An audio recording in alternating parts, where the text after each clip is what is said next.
नमस्कार सर। नमस्कार। सर, आरंभ इंस्टीट्यूट के बारे में आप हमें क्या बताएँगे? सर, आरंभ जो है वो एक्चुअली आरंभ फाउंडेशन का क्लासेस है सर। मेनली चीज ये है सर कि आजकल सभी पेरेंट्स को अपने बच्चे को आईआईटी में भेजना है, एनडीए में भेजना है, नीट के लिए एम्स में भेजना है, बराबर। मतलब सबको अपने बच्चों को अच्छे स्टेज पे लेके जाना है, लेकिन ये सभी जो प्रयत्न उनके शुरू हो रहे हैं, ठीक है, ये जो कोशिश है उनकी 10वीं के बाद में शुरू हो रही है सर। और हमने इसके ऊपर बहुत सारा सोच विचार करने के बाद हम इस फैसले तक आए कि बच्चों का अगर बेस ही अच्छा नहीं होगा तो एग्जाम्स में ना सर अच्छा नहीं कर पाएंगे। उसके हिसाब से हमने ये सोचा कि हम क्यों ना 4th स्टैंडर्ड से 10th स्टैंडर्ड तक एक अच्छा फाउंडेशन दे। तो हम आरंभ में सर ये फाउंडेशन देने वाले हैं सर। सर, बेस को थोड़ा डिफाइन करेंगे सर? बेस मतलब कौन से सब्जेक्ट? देखिए सर, अभी हमको अगर आगे जाना है तो मेनली सबसे इंपॉर्टेंट टॉपिक है आपका जो सब्जेक्ट है वो मैथमेटिक्स। दूसरा आपका साइंस। तो साइंस में 3 सब्जेक्ट आते हैं सर, जैसे कि फिजिक्स आएगा, केमिस्ट्री और बायोलॉजी आएगा सर। और उसके बाद में है लॉजिकल रीजनिंग, ठीक है, इंग्लिश है सर। तो अभी बहुत लोग बोलते हैं इंग्लिश का क्यों क्लास लगाना है, बराबर है सर। लेकिन मुझे क्या लगता है जो भी कोई कॉम्पिटेटिव एग्जाम्स है सर, तो उसमें आपकी अगर इंग्लिश अच्छी नहीं होगी तो आपका क्वेश्चन समझ ही नहीं पाएगा सर। राइट। मतलब हर चीज हम माइन्यूट लेवल पे देख रहे हैं कि कहां से बच्चों को हम बेहतर बना सकते हैं सर। Right sir. और क्या फोर्थ से फाउंडेशन शुरू करना थोड़ा जल्दी तो नहीं हो रहा है? देखिए सर, क्या है, अगर समझो आप कोई भी स्पर्धा में जा रहे हैं, बराबर है, समझो आपको आईपीएल में जाना है सर, बराबर है। तो अभी एक 14 साल का लड़का जो है, 13 साल का बच्चा, वो क्या कर रहा है, वैभव सूर्यवंशी आ गया। अभी वो अगर 10वीं के बाद आता था तो वहां पे सेलेक्ट हो पाता था क्या? तो उसकी मम्मी पापा तो 3 इयर्स से उसका प्रैक्टिस ले रहे सर। अगर आपको एक जगह पे सेलेक्ट होना है सर, तो मुझे लगता है कि हमने अर्ली स्टार्ट करना चाहिए। तो बच्चों को वो आदत लग जाएगी सर स्टडी की भी और बेस कंसेप्ट समझने के भी। मतलब बच्चों का जो बेस है अगर 4th स्टैंडर्ड से बनेगा सर, बराबर है, तो हमको नीट के लिए या जेई के लिए कितना साल मिलेगा सर? अगर हम 10वीं से शुरू करते हैं तो 2 साल मिलेगा, अगर 4वीं से शुरू करते हैं तो सर 8 साल मिलेगा। तो कोई भी कंपटीशन में जो 8 साल से प्रिपेयर कर रहा है वो ज्यादा सक्सेस होगा या 2 साल से प्रिपेयर कर रहा है वो सक्सेस होगा सर? Right sir. ज़्यादा टाइम से जो प्रिपरेशन करेगा उसको ज़्यादा टाइम मिलेगा। क्या लेकिन बच्चे के ऊपर स्कूल की पढ़ाई और स्कूल आवर के बाद फाउंडेशन की पढ़ाई, ये दोनों चीज़ों से बर्डन तो नहीं होगा? देखिए सर, मुझे लगता है कि आज ऐसे बहुत कम बच्चे होंगे जिनको नीट या जेई जाना है कि जो क्लासेस नहीं लगाते, बराबर है। क्योंकि सर क्या है, जो एनसीईआरटी का सिलेबस है, वो जो सिलेबस है या उसमें की जो लैंग्वेज है सर, वो जो लैंग्वेज है वो थोड़ी सी टिपिकल लैंग्वेज है सर, बराबर है। और ये जो टिपिकल लैंग्वेज है उसको अच्छी तरह से पढ़ना बहुत ही जरूरी है। दूसरा चीज क्या है सर कि बच्चे जब स्कूल से आएगा तो उसके पास बहुत ही टाइम बचता है सर। अगर हम टाइम मैनेजमेंट करते हैं तो दुनिया में सभी को 24 ही घंटे मिल रहे हैं सर। तो हमने वो हिसाब से सिर्फ 2 घंटे से लेके 3 घंटे तक के हमारे अलग अलग क्लासेस के बैचेस है सर। अगर ये बच्चे इसमें मेनली हम क्या करने वाले हैं सर, तो सबसे इंपॉर्टेंट चीज है कि हर एक माँ बाप, हर टीचर बच्चों को बोल रहे हैं सर कि आप पढ़िए पढ़िए पढ़िए, लेकिन बच्चे पढ़ रहे हैं क्या सर? तो हमने ये सोचा कि बच्चे क्यों नहीं पढ़ रहे हैं। तो सबसे इंपॉर्टेंट चीज इसमें ये रहेगी कि हम बच्चों को उस सब्जेक्ट में इंटरेस्ट क्रिएट करेंगे सर, और तब जाके बच्चा पढ़ना शुरू करेगा। उसके वजह से बच्चों को लोड नहीं लगेगा। अगर एक चीज हम लाइक करते हैं तो ज्यादा देर कर सकते हैं। नहीं, आपने कहा कि आप बच्चों में इंटरेस्ट क्रिएट करेंगे, तो जो नहीं पढ़ना चाहता है बच्चा या जिसको मोबाइल बहुत अच्छा लगता है, जिसको टीवी बहुत अच्छी लगती है, ऐसे बच्चों के अंदर आप ऐसा क्या फॉर्मूला डालेंगे? आपके पास क्या रॉकेट साइंस है कि वो बच्चा पढ़ाई करना शुरू कर देगा? देखो सर, मुझे क्या लगता है कि रॉकेट साइंस बच्चों को अभी पढ़ाने की जरूरत ही नहीं है, और या हमारे पास भी कोई रॉकेट साइंस नहीं है। हम सिंपल चीजें, जो आसान चीजें हैं वो अप्लाई करते हैं सर। अभी समझो एक बच्चा है सर, उसको आप मोबाइल दे रहे हैं, बराबर है, तो उसको थोड़ा सा चमक धमक है, उसमें कुछ नई नई चीजें हैं, म्यूजिक है, सब चीजें है, तो बच्चों को थोड़ा सा पसंद आने लगेगा, बराबर है। लेकिन रियलिटी ऑफ द लाइफ जो है, अगर हम वो बच्चों के सामने दिखाएंगे कि भाई तू ये 5 घंटा मोबाइल देखेगा तो तेरा लाइफ ये भिखारी जैसा होगा। तो भिखारी का लाइफ दिखाएंगे हम, एक पीएसआई का लाइफ दिखाएंगे, एक कलेक्टर का लाइफ दिखाएंगे, एक डॉक्टर का लाइफ दिखाएंगे। तो ये जब चीजें बच्चों को दिखाएंगी जाएंगी, बराबर है, और एक खेती करने वाला आदमी है, एक मेहनत करने वाला आदमी है, तो दुनिया में सबको टाइम तो सेम है, बराबर है, लेकिन पैसा सबको कम ज्यादा मिल रहा है। तो ये बिकॉज ऑफ क्या है सर? पढ़ाई और नॉलेज की वजह से। तो ये चीजें जब बच्चों को हम सामने रखेंगे तो बच्चा बेहतरीन पढ़ाई करेगा सर, इस पे हमें गारंटी है सर। अभी आपका ब्रोशर मैंने देखा, हर एक क्लास के लिए आपके पास अलग अलग कोर्सेस है, करिकुलम है, तो थोड़ा सा उसके बारे में थोड़ा ब्रीफ कीजिए सर। सर देखिए क्या है, अलग अलग क्लासेस के लिए अलग अलग कॉम्पिटिटिव एग्जाम्स है। जैसे कि अगर आप 4th स्टैंडर्ड लेंगे और 7th स्टैंडर्ड लेंगे तो उसके लिए महाराष्ट्र गवर्नमेंट का स्कॉलरशिप एग्जाम है सर। आप अगर 5th स्टैंडर्ड लेंगे सर तो नवोदय का एग्जाम है। आप 6th और 9th लेंगे तो उसमें बच्चों के लिए होमी भाभा का सिलेबस है सर, तो वो एग्जाम है, बराबर है। और ये आप जब 4th स्टैंडर्ड से 10th स्टैंडर्ड लेंगे तो इसमें नेशनल एंड इंटरनेशनल दोनों टाइप के क्या है सर, ओलंपियाड के एग्जाम्स है। तो ये ओलंपियाड के एग्जाम्स जो है, या ये जो पूरे कॉम्पिटिटिव एग्जाम्स है, लोगों को लगता है कि मेरे घर का जो है वो सब अच्छा है, मेरे बच्चों को नवोदय नहीं भेजना है, हम गरीब नहीं है, उसका लिए नवोदय नहीं है। अगर आपका बच्चा डिस्ट्रिक्ट में टॉप 30 में आ रहा है, 40 में आ रहा है, तो आपको उसका लेवल समझेगा ना सर।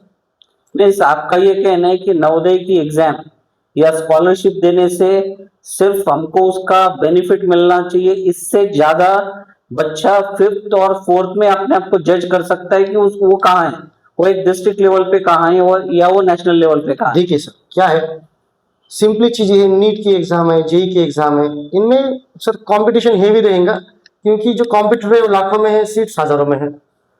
तो हमारा बच्चा कहाँ पर है और उसको हमें क्या इंप्रूव करना है, ये अगर हमें 5वीं 6वीं 7वीं 8वीं कक्षा से ही समझ में आता है, ठीक है, और बच्चों की गलतियां कहाँ पे हो रही है अगर हम वो प्रिडिक्ट कर पाते हैं तो उसमें हमको इम्प्रूवमेंट का ज्यादा चांस मिलेगा सर।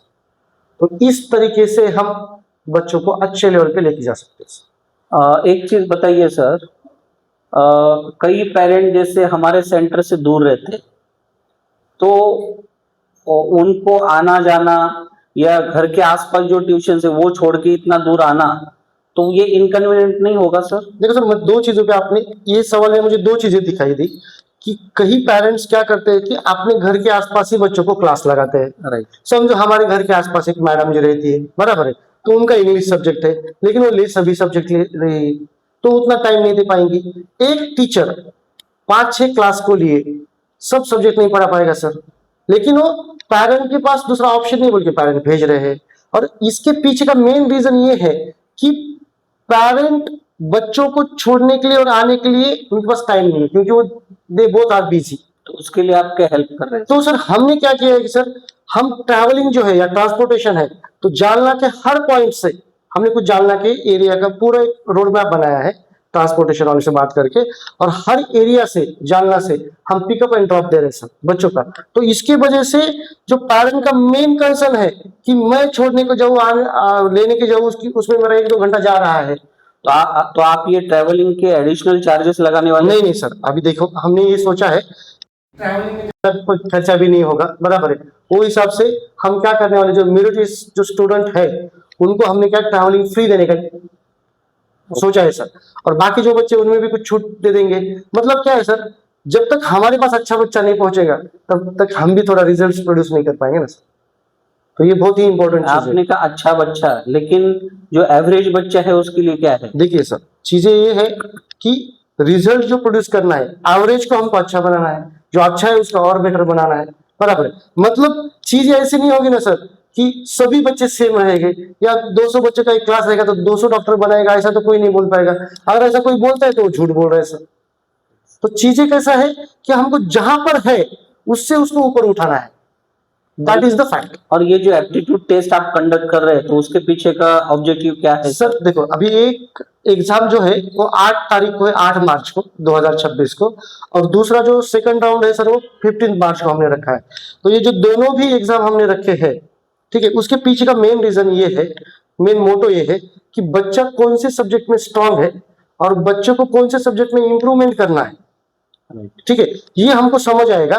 तो हम एक डिटेल रिपोर्ट कार्ड बना रहे सर हर बच्चे का, हर सब्जेक्ट में बच्चा कैसा है, तो हम पेरेंट के साथ उसकी अलग से बात करेंगे सर कि बच्चे का कहाँ पे प्रॉब्लम हो रहा है, और बच्चे के साथ भी अलग से प्रॉब्लम ये करेंगे, बात करेंगे कि घर पे क्या माहौल है, क्या रहना चाहिए, मतलब घर का माहौल, क्लासेस का माहौल और बच्चे का मेंटल जो स्टेट है वो सभी चीजें उससे चेक हो जाएगी। और ये बहुत ही काम की चीज है सर, क्योंकि जब तक उसका टेस्ट नहीं होगा कि उसका नेचुरल जो पावर है वो किस डायरेक्शन में है, तब तक हम उसके करियर चुनने में बहुत मुश्किल आएगी सर। क्योंकि सभी पेरेंट को ऐसा लगता है सर कि मैंने मेरे टीचर से सुना था कि हमारे जो बच्चे हैं वो सिर्फ हमारे प्रॉपर्टी के वारिसदार है सर, हमारे अतृप्त इच्छाओं के वारिसदार नहीं है। मैं डॉक्टर नहीं बन पाया बोल के मैं अगर बच्चों को डॉक्टर बनाना चाहता हूँ, ये भी गलत है। तो मुझे ये लगता है कि उनका जो नेचुरल एबिलिटी कहाँ पर है वो चेक करेंगे हम एप्टीट्यूड टेस्ट से, और उससे हम बहुत अच्छा आउटपुट लाएंगे सर। और मुझे लगता है कि ये ऐसे ही होना चाहिए। सर पेरेंट्स आपको मिलने के लिए या 1-to-1 आपसे बात करने के लिए कब आ सकते हैं? देखिए सर, अभी कुछ कॉन्टैक्ट नंबर्स हैं, ठीक है, आपको प्रोवाइड किए जाएंगे। तो क्या है, लोग कंटिन्यूअसली आ रहे हैं, तो मुझे ये नहीं लगता है कि मैं यहाँ पर किसी को काउंसलिंग करूँ और बाहर 4 लोग बैठे। तो मुझे ये लगता है कि लोगों ने आना, अपॉइंटमेंट लेके आए, और वो टाइम में मैं करेक्ट शेड्यूल में उनको एक टाइम दूंगा। और जब पेरेंट्स आ रहे हैं तो सिर्फ अकेले मत आइए, आप अपने बच्चों को लेके आइए, या बच्चा अकेला भी मत आइए, अपने पेरेंट को लेके आइए। क्योंकि हमको क्या करना है तो हम दोनों साथ में बैठ के हम देखना चाहते हैं कि, क्योंकि ये लोड स्टूडेंट्स है सर, ठीक है, तो पेरेंट और स्टूडेंट साथ में चाहिए। तो विद अपॉइंटमेंट आप हमें मिलने आ सकते हैं और हम उसको आपको बहुत अच्छे तरह से गाइड करेंगे सर।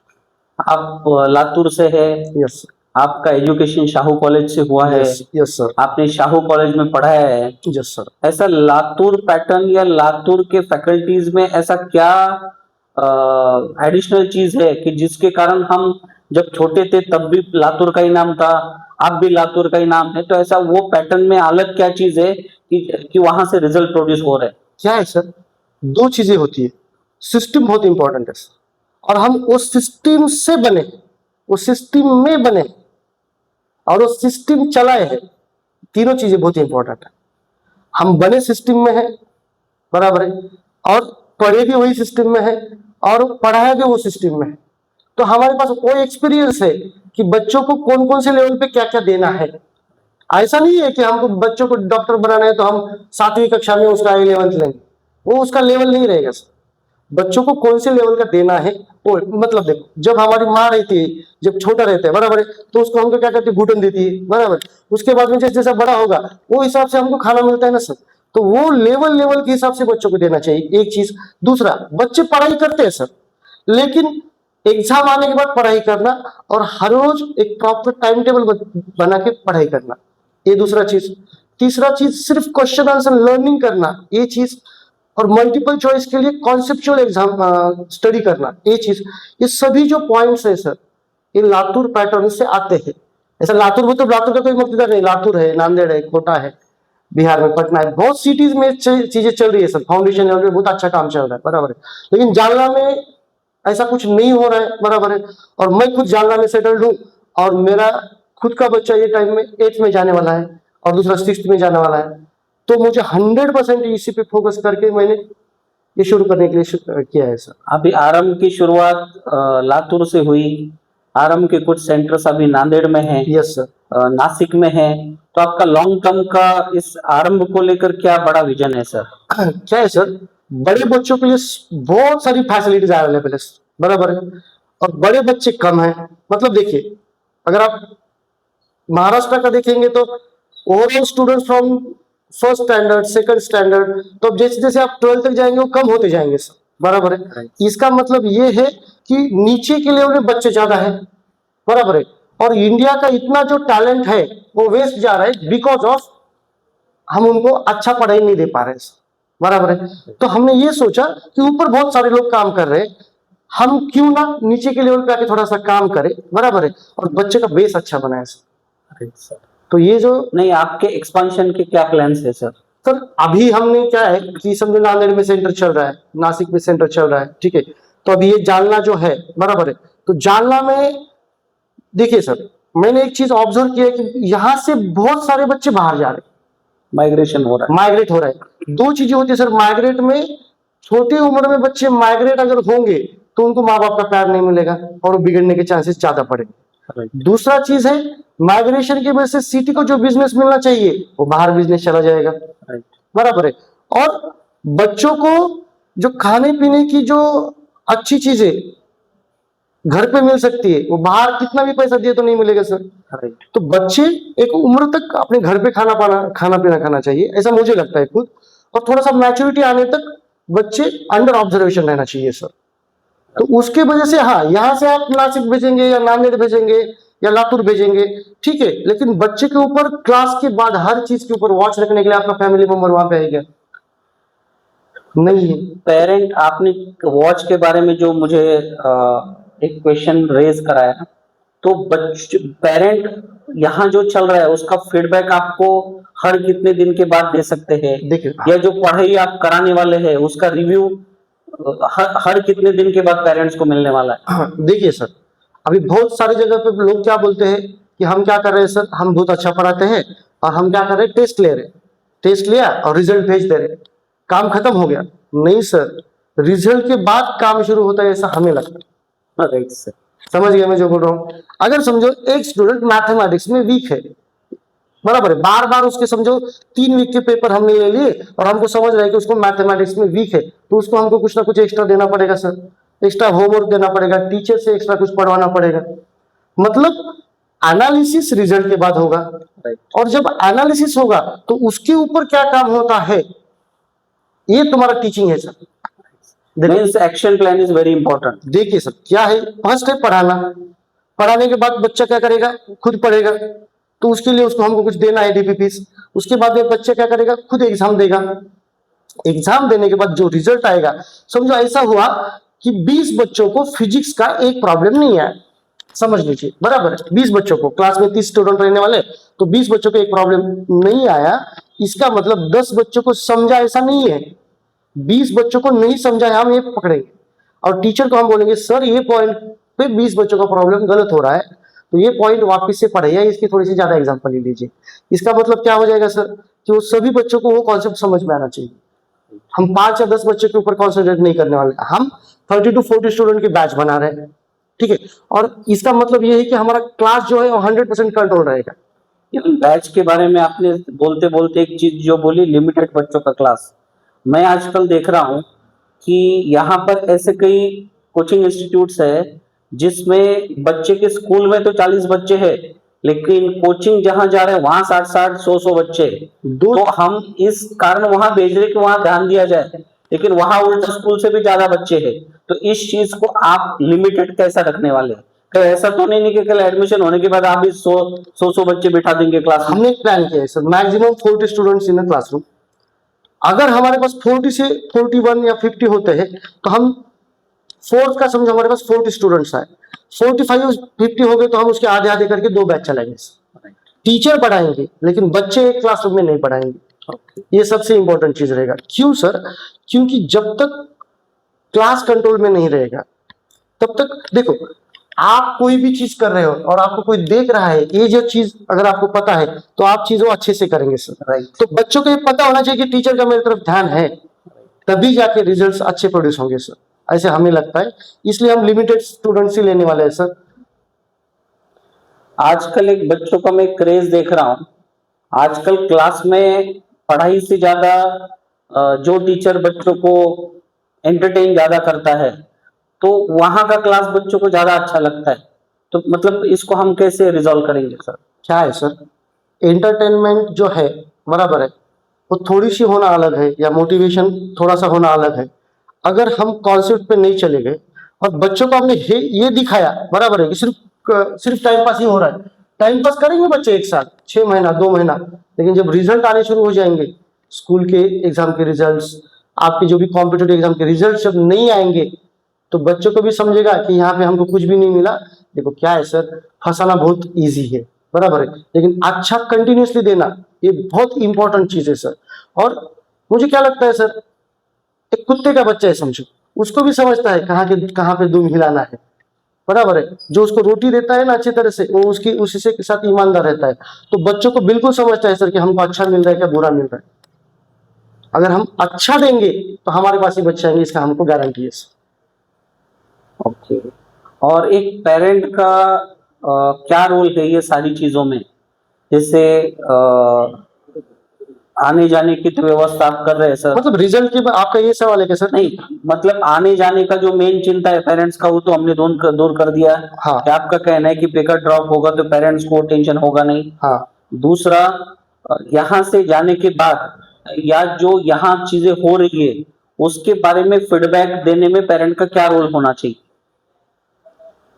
पेरेंट हमारे को फीडबैक देंगे। यस। देखिए सर, दो तीन चीजें इसके ऊपर बहुत ही इंपॉर्टेंट है कि जब बच्चे हमारे पास आ रहे हैं, बराबर है, एक बार बच्चा आना शुरू हुआ तो एक तो पेरेंट निश्चिंत हो जाएंगे। राइट। मतलब बच्चों को लाने का और छोड़ने का तो प्रॉब्लम खत्म किया क्योंकि ट्रांसपोर्टेशन दे रहे हैं हम। राइट। बराबर है। अभी इसके बाद में जब बच्चे घर पे जाके एक अलग से बिहेव करना शुरू करेंगे सर, बच्चे क्या करेंगे, घर पे जाके अलग से बिहेव करना शुरू होंगे क्योंकि वो हमारे साथ जुड़े हैं, तो हम उनको मोटिवेटेड रखने वाले हैं बच्चों को, बराबर है। और हम संस्कार वर्ग भी चलाने हैं सर हफ्ते में। ओके, ये क्या यूनिक चीज है, थोड़ा मतलब बताइए। क्या है सर, मुझे क्या बोलना है, अभी हम इंडिया में रह रहे हैं तो हमको इंडिया के बारे में कितनी चीजें पता है? नहीं पता है। हमको समझो थोड़ी बहुत पता है, नए बच्चों को कुछ पता नहीं सर। 26 जनवरी हो गया, 15 अगस्त हो गया, बराबर है, या जो भी डेज है, जितने लोगों ने ये सब चीजें की है उनके बारे में उनको कितना क्या जानकारी है और बच्चे क्या लेवल पे अपने देशभक्त है, ये भी देखना चाहिए। मुझे याद है जब हम छोटे थे तो वीक में 2 दिन हमारे वहाँ मंदिर में एक संस्कार वर्ग होता था। हाँ हाँ हाँ। जिसमें बहुत सारे बच्चे साथ में आते थे। हमको अच्छी अच्छी स्टोरियाँ सुनाई जाती थी, मॉरल स्टोरी सुनाई जाती थी, भजन कराया जाता था। तो मतलब वो उस वक्त हमको वो चीजें बर्डन लगती थी, लेकिन आज लगता है कि वहाँ जो मॉरल हम सीखे हैं वो कहीं ना कहीं लाइफ में यूज करें। तो ऐसा क्या एडिशनल आप क्या है यहाँ कराने वाले हैं? हम ये सभी जो एग्जाम दे रहे हैं उसमें कंपटीशन है, कंपटीशन रहेगा तो स्ट्रेस रहेगा, तो स्ट्रेस मैनेज करने के लिए क्या करना पड़ेगा? राइट। तो स्ट्रेस मैनेज करने के लिए जो चीजें करना पड़ेगा तो ये संस्कार वर्ग में दी जाएगी। मतलब उसमें हम ध्यान भी सिखाएंगे, बराबर है। बच्चों को हम क्या कंपटीशन है, किसके साथ कंपटीशन करना है क्या नहीं करना है, ये भी चीज सिखाएंगे, बराबर है। खुद के ऊपर कैसा फोकस करना है ये भी सिखाएंगे। मतलब बच्चों को सिर्फ हम बुक्स नहीं पढ़ाने वाले, लाइफ एक्सपीरियंसेस पढ़ाने वाले, वो भी लाइव में। ऑनलाइन बहुत हो गया, अभी लाइव में पढ़ाएंगे, लाइफ एक्सपीरियंसेस सर। बहुत बढ़िया सर। तो आरंभ एक बहुत अच्छी शुरुआत है और रियली पेरेंट्स अगर इसके बारे में सोचेंगे कि हम बच्चों के शिक्षा की नींव के ऊपर काम कर रहे हैं, जो बहुत बड़ी बात है। मुझे पता है मेरी बच्ची आज 10वीं में है, अब वो नीट जेईई की तैयारी करना शुरू करने वाली है और 10वीं में जाने के बाद मुझे ऐसा लग रहा है कि आज उसको मैथ्स जैसा सब्जेक्ट है या फिजिक्स जैसा सब्जेक्ट है, उसमें तकलीफें आ रही है। अगर उसको मैं 4th स्टैंडर्ड से या 5th स्टैंडर्ड से ये चीजों को लेकर थोड़ा ज्यादा ध्यान देता तो हो सकता है आज हमारी बिटिया को तकलीफ नहीं होती। नहीं सर, क्या है, ये आपको चीज समझ में आई, राइट। बराबर है क्या सर? ये लोगों के समझ में आना जरूरी है कि बच्चों का बेस अगर वीक है। मैंने ऐसे बहुत सारे सर, मैंने 11th 12th भी मैंने अभी 10 से 15 साल पढ़ा है, मैंने चीजें देखी है सर। जो बच्चा 11th में आता है ना, उसको एडिशन सब्सट्रैक्शन नहीं आता है सर। बच्चा इंग्लिश स्कूल का है, कॉन्वेंट का है, बहुत एक अच्छे दो लाख इंटरनेशनल स्कूल से बच्चे, इंटरनेशनल स्कूल से बच्चा आ रहे हैं, उनको एडिशन सब्सट्रैक्शन नहीं आ रहा है। क्यों? क्योंकि किसी का ध्यान ही नहीं है उसकी तरफ से। और बच्चा क्या कर रहा है, चलो मैं पास हो रहा हूं, समझ में आ रहा है सर? तो बच्चों को उसका खुद मतलब सिस्टम उनको समझ नहीं दे रही कि उनको उनमें कुछ प्रॉब्लम है। और जब रियल प्रॉब्लम आएगा 10th के बाद में, तब बच्चों को समझ रहा है कि मेरे ऊपर तो बहुत, मुझे कुछ भी नहीं आता है, और बच्चा वहां पे डिप्रेशन में जा रहा है सर। और बच्चा एक बार डिप्रेशन में गया ना, उसको कोई उठा नहीं पाएगा सर। तो बच्चों का बेस अच्छा रहेगा ना तो वो कॉन्फिडेंटली जाएगा। तो दो टाइप के बच्चे रहेंगे, confident with knowledge, confidence with knowledge, और दूसरा without knowledge and lack of confidence. तो फाउंडेशन जो है आरंभ, तो हम आरंभ मतलब क्या है, शुरुआत, बराबर है। तो हम जल्दी जब शुरू करेंगे, आरंभ अगर जल्दी करते हैं तो हमारा रिजल्ट बहुत ही अच्छा आएगा सर। तो आने वाले रविवार को हमारे बहुत सारे पेरेंट्स हमें मिलने वाले हैं। Yes sir. और उनसे भी मिलने के बाद बहुत सारी पॉइंट्स नहीं आपके सर, लिए। अभी ये जो संडे का एग्जाम होगा, ठीक है, 8 मार्च को जो एग्जाम हो रहा है, तो मैं अपील करता हूं कि जितने लोग एग्जाम दे सकते हैं, जितने स्टूडेंट्स एग्जाम दे सकते हैं, ज्यादा से ज्यादा लोग एग्जाम दीजिए। हम हर एक बच्चे का अलग से रिपोर्ट कार्ड बना के हर एक पेरेंट और बच्चे को हम अलग से मिलने वाले हैं। दूसरा चीज, बच्चा कौन से सब्जेक्ट में स्ट्रांग है और कहां पर इंप्रूवमेंट करना जरूरी है, ये भी चीज हम उनको बताने वाले हैं। तो ये सब चीजें बहुत ही इंपॉर्टेंट है आपके बच्चे के करियर के लिए। तो एक बार ये एग्जाम देके हमारा जो एक सेशन रहेगा, अगर वो अटेंड किया तो ये आपके और आपके बच्चे के भविष्य के लिए बहुत ही इंपॉर्टेंट रहेगा। Thank you so much sir. Okay, thank you sir. Thank you, Yes. Good day.